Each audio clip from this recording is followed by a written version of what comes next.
old houses, narrow lanes, country churches, quiet villages where the hedgerows grow thick and the roads seem to lead nowhere in particular.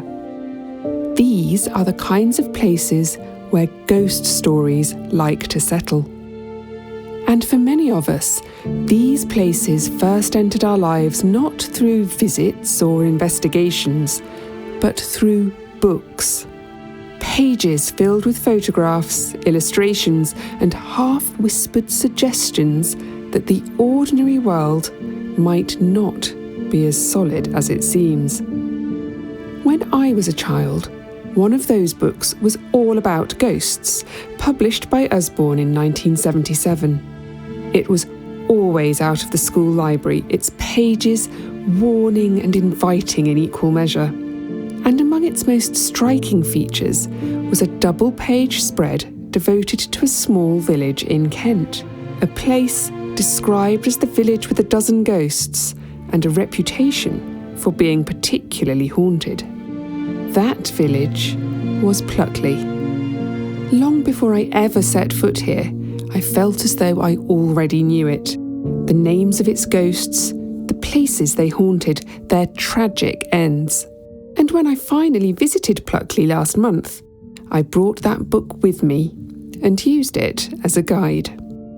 In this video, I want to walk through Pluckley as I did then, to visit some of the places named in this book, to listen to the stories attached to them, and to explore the history beneath. Not to dismiss the legends, but to understand how they formed, why they endured, and what they reveal about the way we tell stories about the past. Join me as I explore one of England's most haunted villages.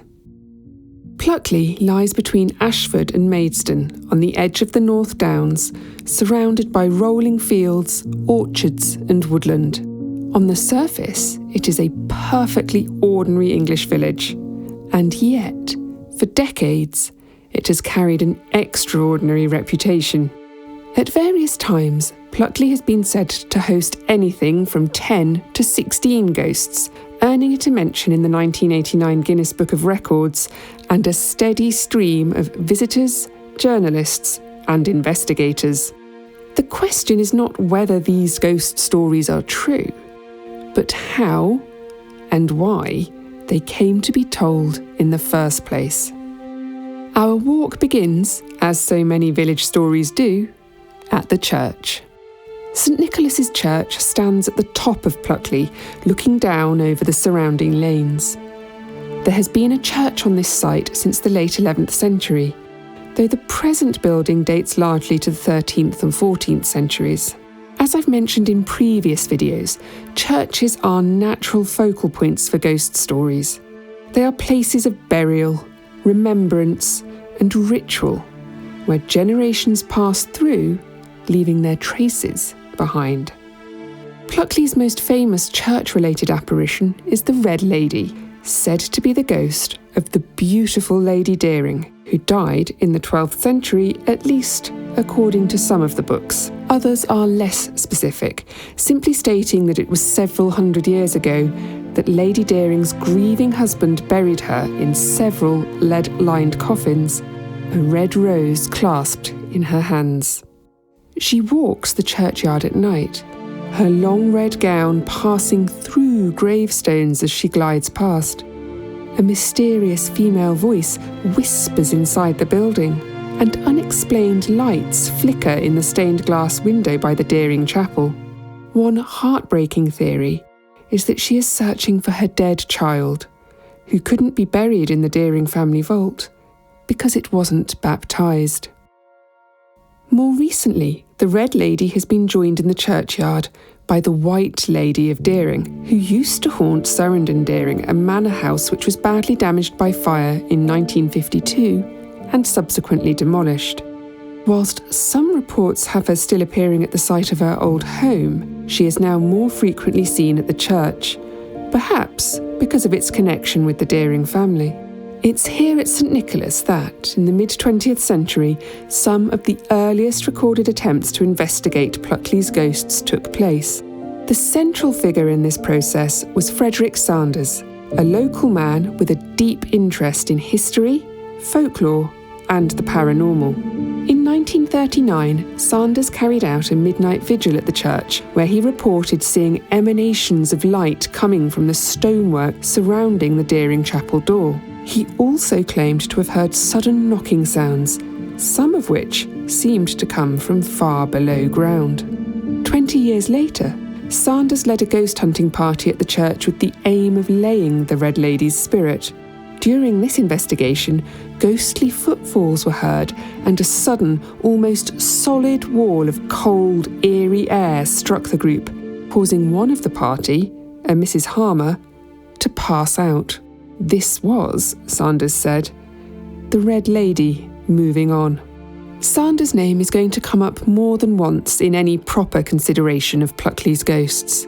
As early as 1950, he was describing it as the most haunted village in England, with 10 ghosts to its name, including the devil himself, said to spring out of a bush at the entrance to Deering Wood.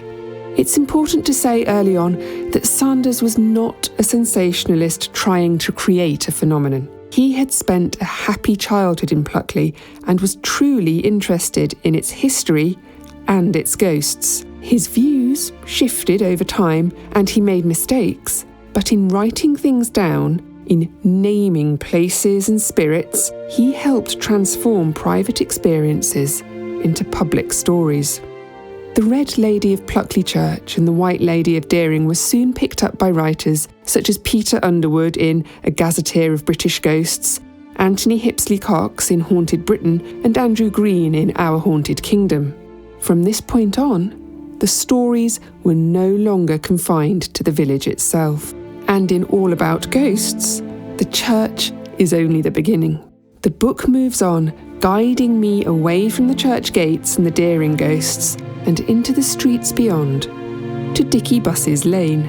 According to the legend, this road is the site of the haunted Laurels and the ghost of the Schoolmaster, a man who hanged himself from one of the trees here. His phantom form has been seen swinging from the branches as if in the breeze. And when it comes to ghost stories, such a horrible death in so public a place could well be understood to leave some form of imprint behind. It was Frederick Sanders who first recorded that the dead man was a schoolmaster, and it seems that later collectors of ghost lore have accepted that at face value. But in his excellent article, Laying Pluckley's Ghosts, published earlier this year, Simon Morton reveals that this was the result of Sanders confusing two tragic events. Both were suicides, but the man who died in the laurel trees at Dicky Buss's Lane was a local papermaker named Henry Martin. The schoolmaster, a man named Harry Martin, died a few years later in Smarden, a village 4 miles from Pluckley. This is a familiar pattern in folklore. Names are forgotten and dates become muddled in the retelling, but the shape of the story remains. There was a tragic and traumatic death here, a horrible event that would have left a mark on the community. But walking along Dicky Buss's Lane on a crisp autumn day, I found it nothing but quiet and unremarkable. In the dark, though, when the hedges close in, shadows lengthen, and memory does its quiet work, it isn't difficult to imagine a phantom figure overhead, half seen, half remembered. Returning to All About Ghosts, I was now directed away from the smaller village lanes to Station Road and the hauntings at Greystones and Rose Court. Greystones is said to be haunted by a phantom monk, while Rose Court is home to the spirit of a lady. Both properties are private homes, which I could walk past on the public road, but the stories associated with them must be treated with care. The figure of the monk reportedly roams the grounds of Greystones, whilst the Lady of Rose Court appears at that property between 4 and 5 o'clock in the afternoon. Her misty presence is often accompanied by the barking of dogs and a woman's voice calling. Some versions of these stories bind these ghosts together, claiming that a Tudor monk at Greystones fell in love with a gentlewoman at Rose Court who had a pet lapdog. Their circumstances meant they weren't able to be together, and bereft, she poisoned herself. He died soon after, of a broken heart. Whilst there's no evidence that monks ever lived at Greystones, we do know that a young woman named Mary Ann Bennett died at Rose Court on the 8th of August 1862 after taking an overdose of opium. An inquest found that she had taken her own life while in a state of mental derangement. She was 31 years old. Is it possible that Mary Ann's death was the sad seed from which these tales later grew? Like ivy creeping across an old wall, such stories find small cracks, a recorded death, a striking building, a half-remembered rumour, and begin to climb. With each retelling, they spread a little further, binding themselves to a place whether it welcomes them or not, until it becomes difficult to see where the history ends and the story begins. Leaving these properties behind, All About Ghosts took me further south, towards Pluckley railway station and the remains of the local Brickworks. Opened in 1879 by the Kent Brick and Tile Company, this site is said to be haunted by a ghost that screams horribly.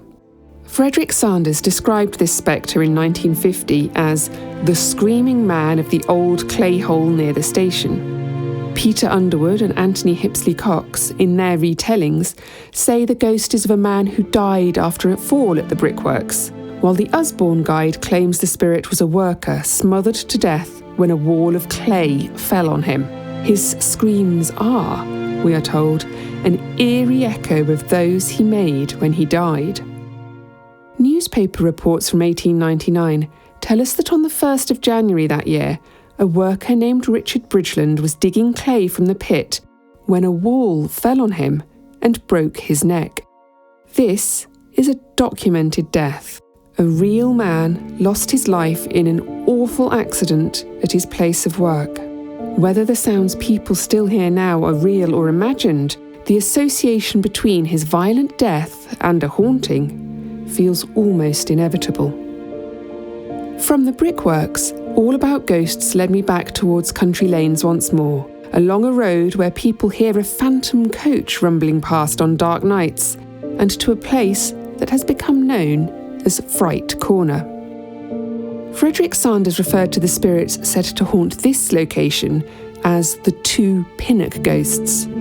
The first is the Watercress woman, an old lady who made her living selling watercress to the villagers.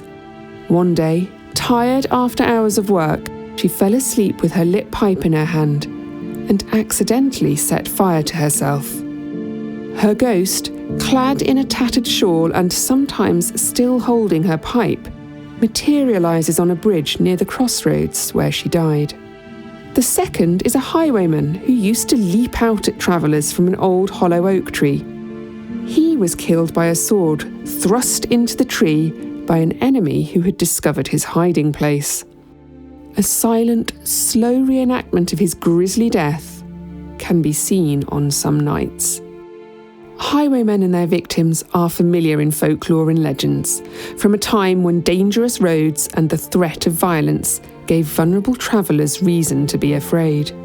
It is all too likely that there was a highwayman here, the bridge and crossroads making a good site for robbery and ambush.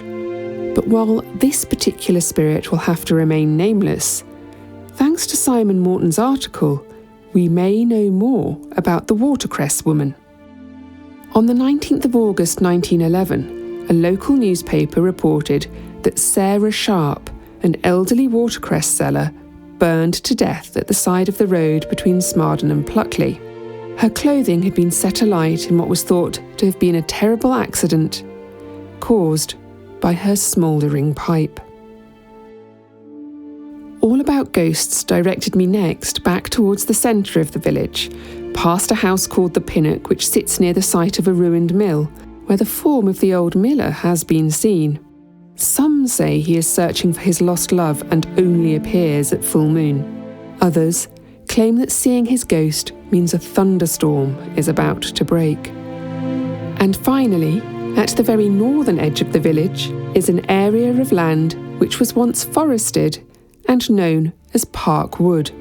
This area is said to be haunted by the ghost of a colonel who hanged himself in the trees, and for years locals would avoid using a certain path through the wood in order to give this spectre a wide berth. There's no wood here now, but does this troubled ghost still remain, unable to move on from the site of his tragic end? And with that, I found myself at the Black Horse pub, where staff and visitors tell of unexplained sounds, poltergeist activity, and even a ghostly child who likes to play with an old dollhouse. The path laid out by my childhood book had come to an end. A walk through Pluckley, guided not just by lanes and landmarks, but by stories that have been named, repeated, and passed on for generations. Much of this reputation can be traced back to the mid-20th century and to the careful, sometimes flawed, but earnest work of Frederick. By recording experiences, assigning names, and fixing stories to specific places, he helped transform fleeting impressions into a coherent narrative. Later writers, journalists, and publishers carried those stories further, sometimes even making things up, which broadcaster Desmond Carrington admitted he did, until Pluckley became something more than a village. It became a legend. That legend has continued to grow. In more recent years, reports of paranormal activity have expanded beyond the sites listed in All About Ghosts. The map of the haunted village is still being redrawn, even if some of the locals wish it could be quietly erased instead. Whether you believe in ghosts or not, Pluckley offers something quietly compelling, a reminder that history is never just a list of dates and facts, but a web of human lives, losses, and memories.